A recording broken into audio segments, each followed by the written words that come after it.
Hello, and welcome back for the last section of Chapter 10 called Matched or Paired Samples.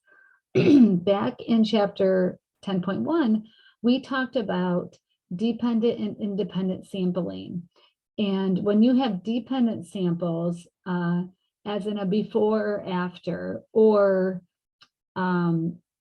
identical twins being compared to each other, or a man and wife being directly compared to each other's spouses, then we are talking about dependent sampling or matched pairs.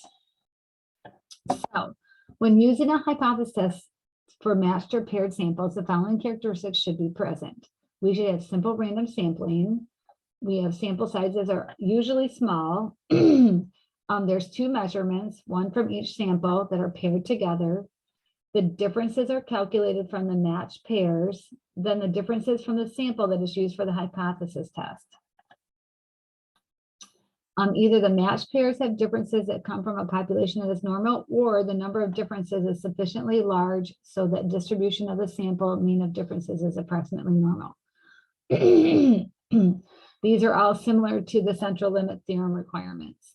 In a hypothesis test for matched or paired samples, subjects are matched in pairs and differences are calculated. The differences are the data.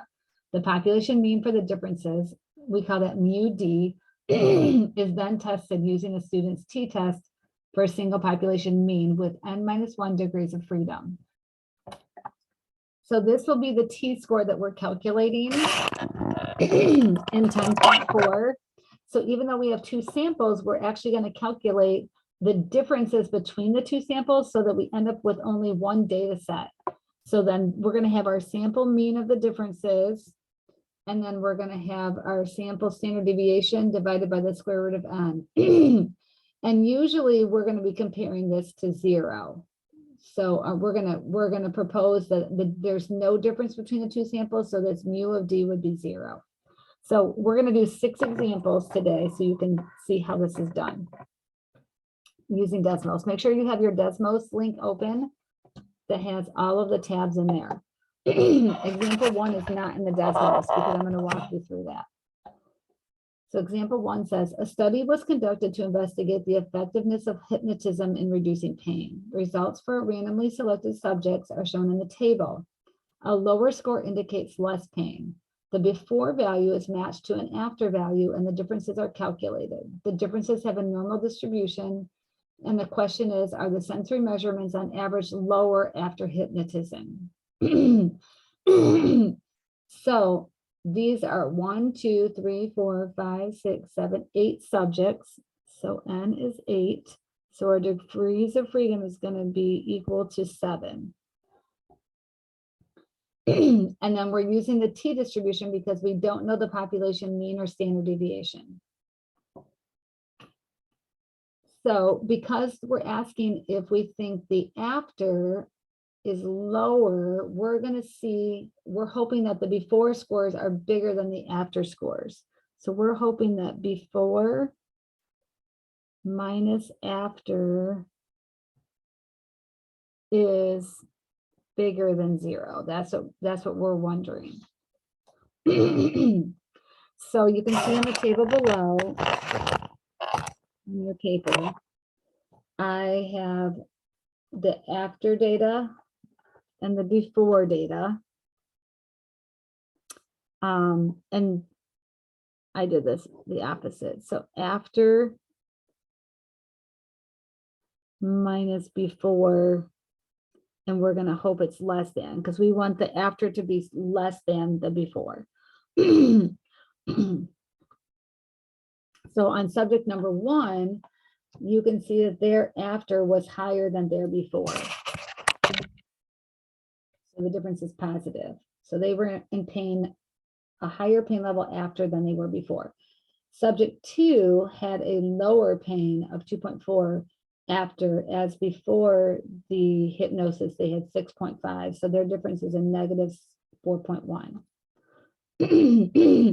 So we calculated all the differences here.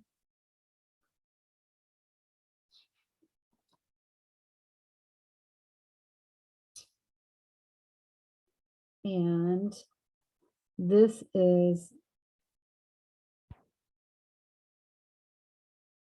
can't read it. It's a negative 9.6. Okay. So when we put those differences into Desmos, you can see here, I have the differences listed out here. Here are the differences. When we average them, we get a negative 3.13 and the standard deviation of 2.91. And make sure you're just using in Desmos just STDEV, not P, because it's not a population. Okay, so our step one of the hypothesis is we're proposing, remember this should always be equal, that the difference is 0, that there's no difference from before or after of the hypnotism, but they're proposing that the after is less than 0. So we're proposing this, the after minus the before is less than 0, that the after is less than the before. So after is less than before.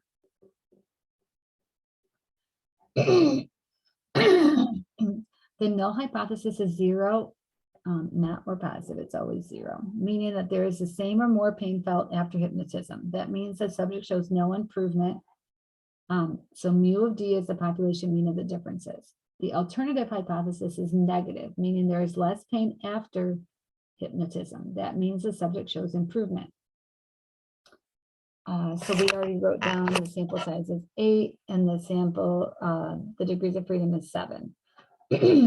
So when we take the sample mean of a negative 3.13 from up above, so this is going to be a negative 3.13 minus 0 over the 2.91 divided by the square root of 8, because that's our sample size. We get a negative 3.04, which is 3 standard deviations below the mean of 0. So we're gonna kind of assume that it's probably definitely going to be rejected 0. It's statistically significant, but we have to calculate our t, our critical t value, and that is you can use the inverse CDF, or you can most definitely use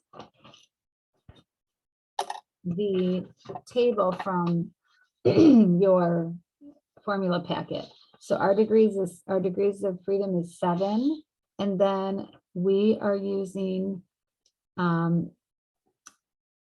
test at 5%, so 0.05, and it's a one-tailed, so it's just 0.05 and 7. So our critical value is 1.895. And then if you use inverse CDF in Desmos, you're going to get 1.89. So we're going to shade our graph. So we're shading over here. And you can see that this negative 3.04 is in the danger zone, because the danger zone is anything past the critical value of 1.89. So our T0, that is a T0, our T score, a negative 3.04, is in the danger zone. Now I'm going to go to Desmos and show you how to get the p-value and compare that to the alpha of 0.05, so that you can see that either way we're going to reject H0.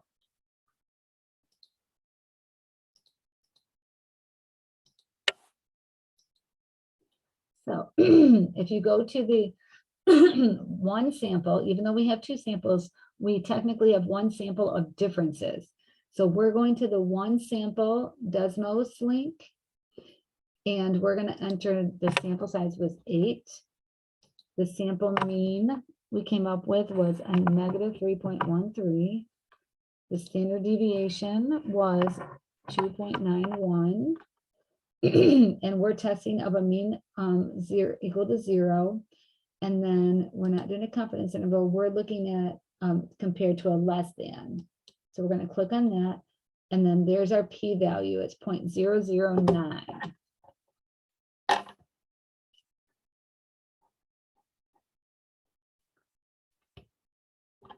So you can see that, yes, we are less than the alpha. So our p-value is definitely less than the alpha. So we do reject H0. So I'm going to circle that. So we do reject H0. So there's two ways that you can compare this. And remember, page 305 is in our formula packet, is the testing regarding the difference of two means match pairs, the t-test. And you can see either we can compare the p-value less than alpha using Desmos. So just write using Desmos program.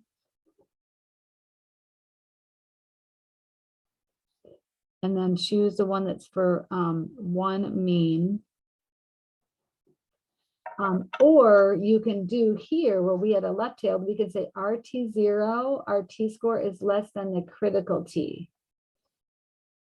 So the T alpha is the critical t that we don't want to be outside of. And that's our t-score. And we are definitely outside of that. We're over here. The critical t was 1.89 and we're at negative 3.1 or negative 3.04. So comparing using either the t-score or the p-value, you can see that we reject H0. So at a 5% lower significance from the sample data, there is sufficient evidence to conclude that the sensory measurements on average are lower after hypnotism.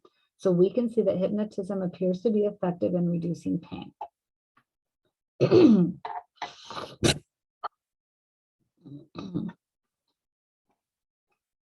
So let's look at example 2. This is going to be the first one we do together.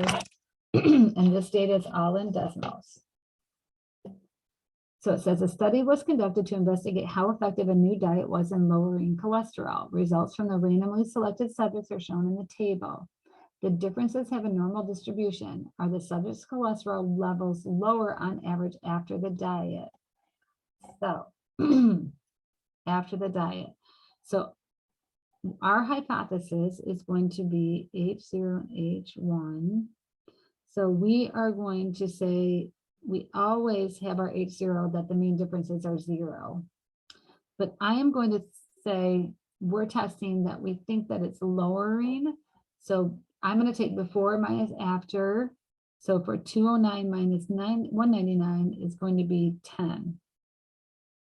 210 minus 207 is going to be 3. So we're going to take before minus after, and we think it's going to be positive, meaning the before is bigger than the after.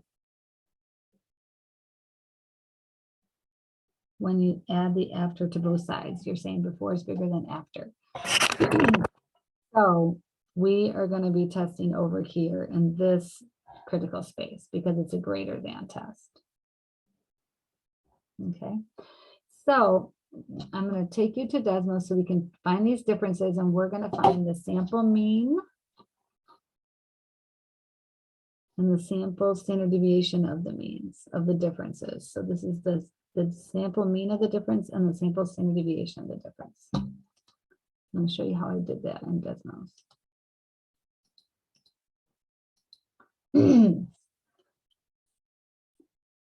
So you should have this open in your Canvas site, and you're going to click on cholesterol, and there's our data. The before is in X1, the after is in X2, and then I took the differences of X1 minus Y1. I said, find the mean of X1 minus Y1, that's 10.78. Find the standard deviation of X1 minus Y1, that's 11.86. And then we're going to find our t-score. So I put in, I filled it in and had it calculate. It's 2.73. So 2.7 standard deviations below the mean. But let's find our p-value using our program here. So we're going to go up here, and the sample size that we had was 1, 2, 3, 4, 5, 6, 7, 8, 9. So we had sample size of 9.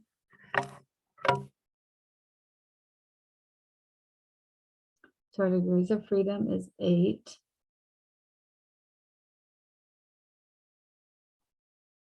So our sample size, or our sample mean was 10.78, positive 10.78. Our sample standard deviation is 11.86. So the data is definitely skewed because our standard deviation is bigger than our difference. Our M0 is equal to 0. And then that validates right here, validates the T that we just calculated, 2.7268. And we're testing a greater than. So we're going to go down here and click on the greater than right there. And I'm going to click on the graph so you can see it's shaded like we shaded on our picture. And the p-value is our p-value is 0.0129.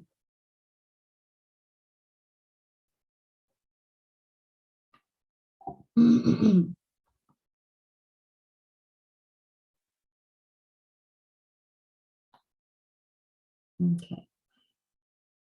So let's go back to our paper here that you can see. So there's our t-score. And then we're going to compare that to the critical value with degrees of freedom 8 and alpha at 0.05. So degrees of freedom 8 and alpha at 0.05, we're going to have a critical area of 1.86. So anything past 1.86 standard deviations to the right, and ours is 2.73. So our 2.73 is definitely in the critical zone, danger zone. And we can also see that our p-value 0.0129 is definitely less than our alpha of 0.05. That was our alpha. So we do reject H0. So we can say there is sufficient evidence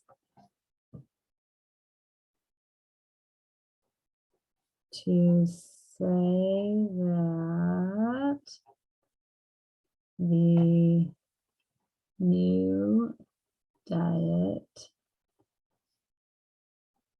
helps reduce cholesterol levels.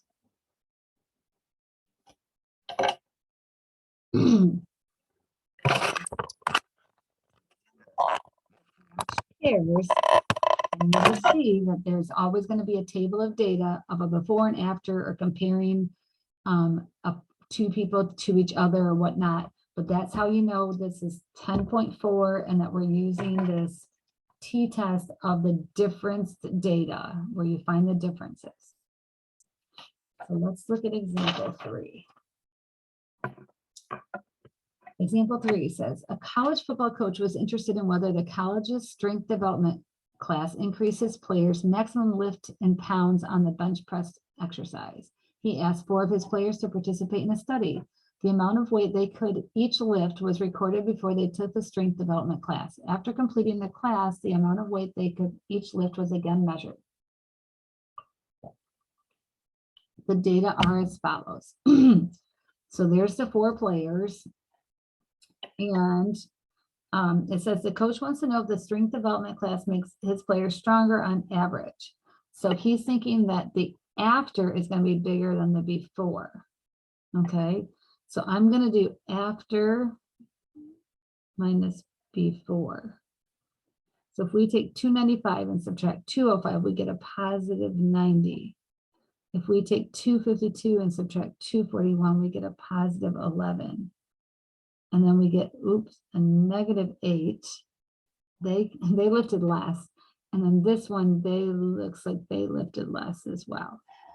But if we average 90 plus 11 plus a negative 8 plus a negative 8 and divide by 4, we get this average of 21.3. I'm going to show you this in Desmos. Okay, so it says using the difference data, this becomes a test of a single mean. We're averaging means of the difference data. So they want to test, notice what our hypothesis is here. We want to test that the mean differences are bigger than 0 because we think that they can lift more weights after they start taking this class. So I'm just going to show you where I did all this in Desmos. You can see it in the link.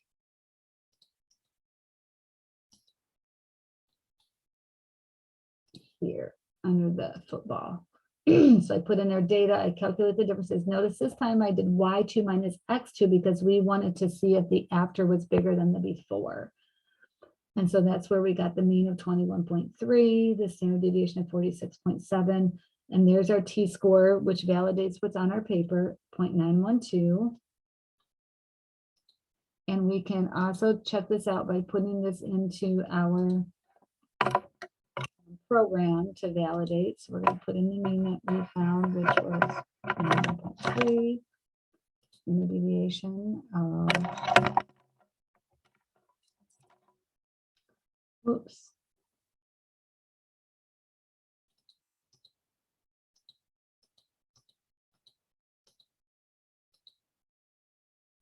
Of 46.7. And this time we think it's a greater than, so we're going to make sure that we shade to the right on our picture. And so we're going to choose the greater than right here. And we're going to do that picture. And you can see that it gives us a p-value of 0.2144, which is pretty large. And you can see that our critical t-value, not our critical t-value, but our t-score is only 0.91. So we're not varying very far. See that here in the picture where my mouse is? This is us, and the danger zone is over here in the green. So we're not in the danger zone. So we're not going to reject H0. Okay, so let's go back to the paper here so you can see that, validating that. So our test statistic is 0.9122. Our critical value is 2.35. So here's our critical area, but this is us. So we're not in the danger zone. So not in the danger zone. And you can see our p-value compared to alpha 0.05 is bigger than 0.05. So we do not reject. And that means our conclusion says there is not sufficient evidence to conclude that the strength development class makes them stronger. So they did all that extra weightlifting class for nothing. Let's look at example 4. This one we're going to do together on our own. If you want to try putting this in, you can also follow along with what I did in Desmos. Remember, you should be saving this in your own Desmos so that you've got the setup for yourself on the assignment and for the final exam and the quiz. It says a new prep class was designed to improve SAT test scores. 5 students were selected at random.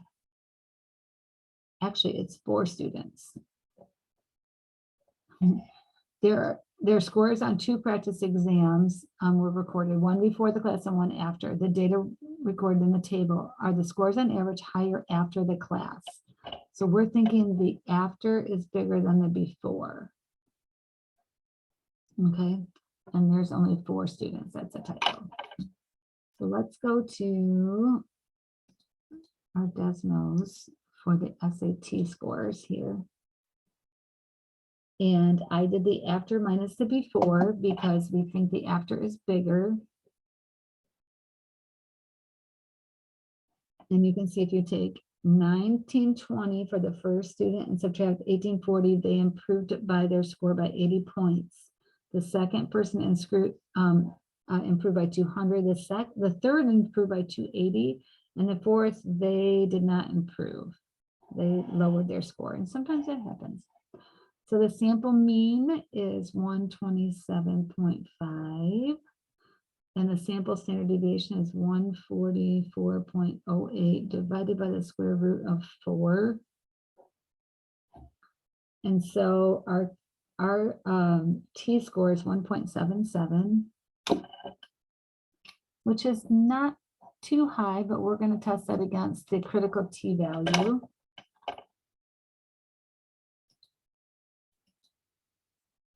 And let's just go ahead and put this in. We've got sample size of 4, and the sample mean is 127.5. Sample standard deviation 8. And this time we are doing, again, the after minus the before, we think it's going to be positive. So we're doing a greater than. So let's go down. It's already open on the greater than, but there's our p-value right here, 0.087.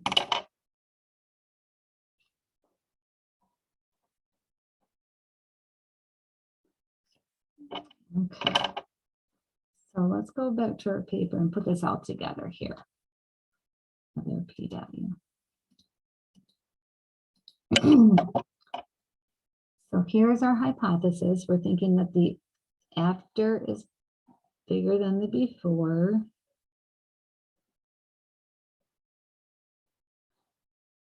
And you can choose if you want to do after minus before, or before minus after. You just have to make sure that you're choosing the best greater than or less than based on that. So I think the after is bigger than the before. So that's why I'm doing the greater than. And so I did y minus the x. Okay, so our critical t is going to be degrees of freedom of 3 because we have 4 students. So n is 4, degrees of freedom is 3, and alpha is 0.05.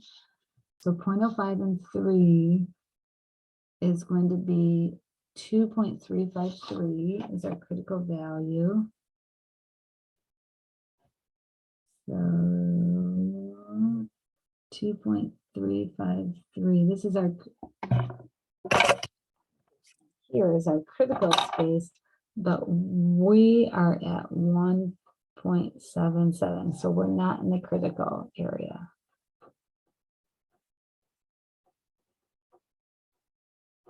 And we can confirm that with the p-value from our program.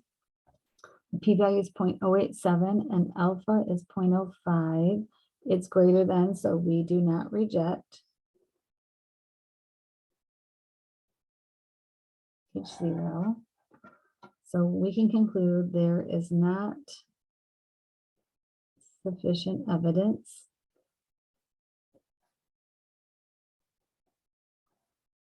to say the prep class helps lower, but wait, not lower, helps increase or improve the SAT scores.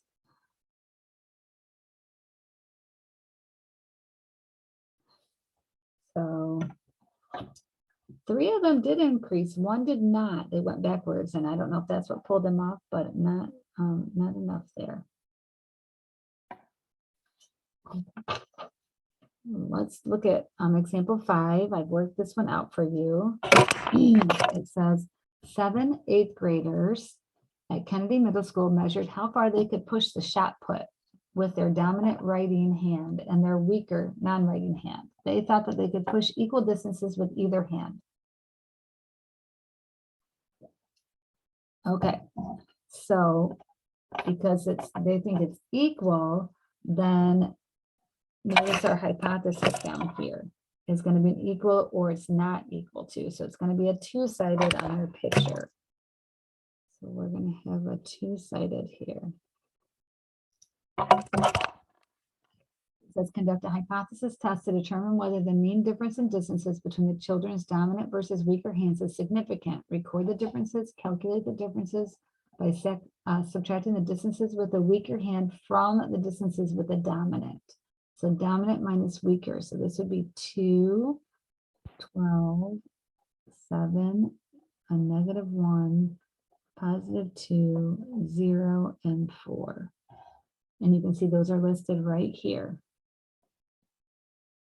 I averaged those distances, and this is what we arrived at, 3.71, and there's the standard deviation. And so here is our t-score, 2.18. So we're 2 standard deviations above the mean, but our critical t-value, because it's a two-sided, make sure you divide your alpha by 2. So our alpha divided by 2 is 0.025. So we're looking at 0.025 and degrees of freedom of 6. So that's where we get 2.447 or 2.45.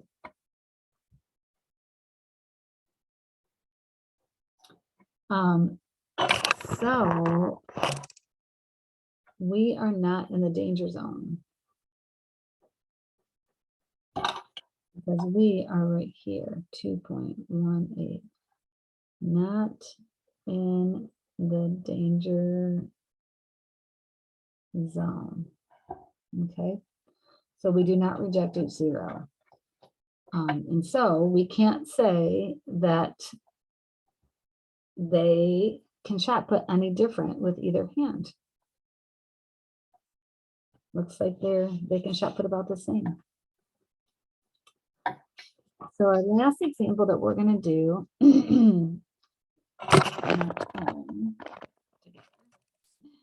is we have 5 ball players think that they can throw the same distance with their dominant hand throwing and offhand. The data were collected and recorded in the table. Conduct a hypothesis test to determine whether the mean difference in distances between the dominant and offhand is significant. Test at the 5% level. So we have to write our hypothesis.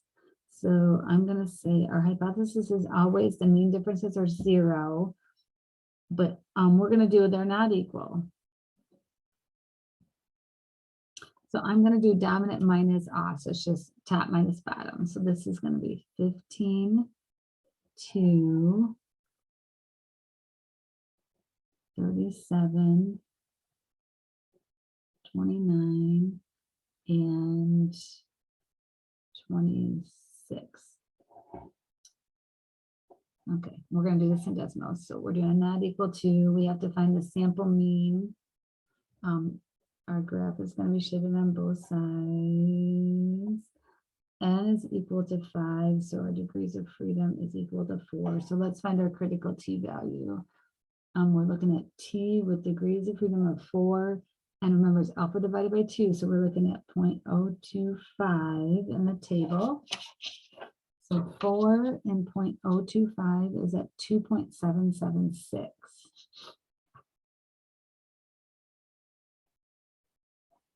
So 2.776 or negative 2.776. So if our t-score that we calculate here is further than 2.776 or negative 2.776, we have to reject. But we're going to find it right now in Desmos together.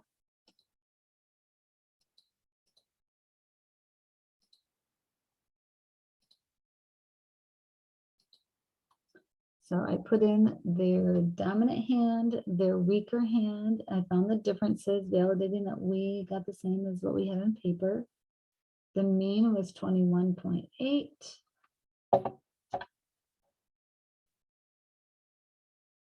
Standard deviation was 0. Standard deviation was 13.59.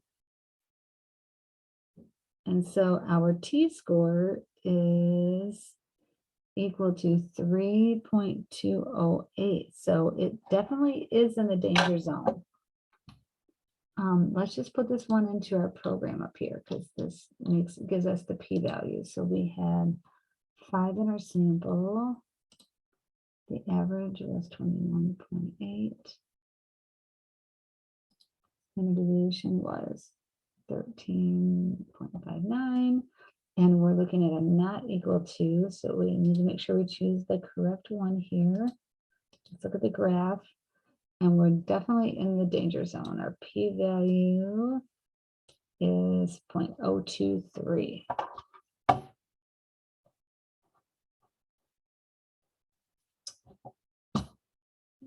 So let's wrap this one up here.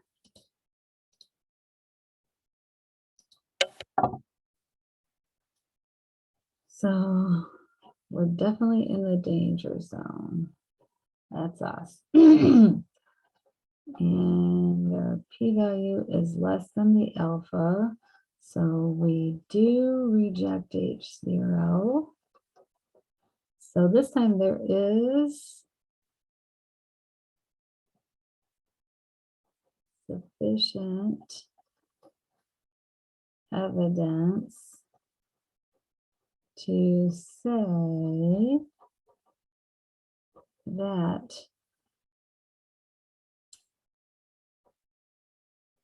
the players row different with each hand.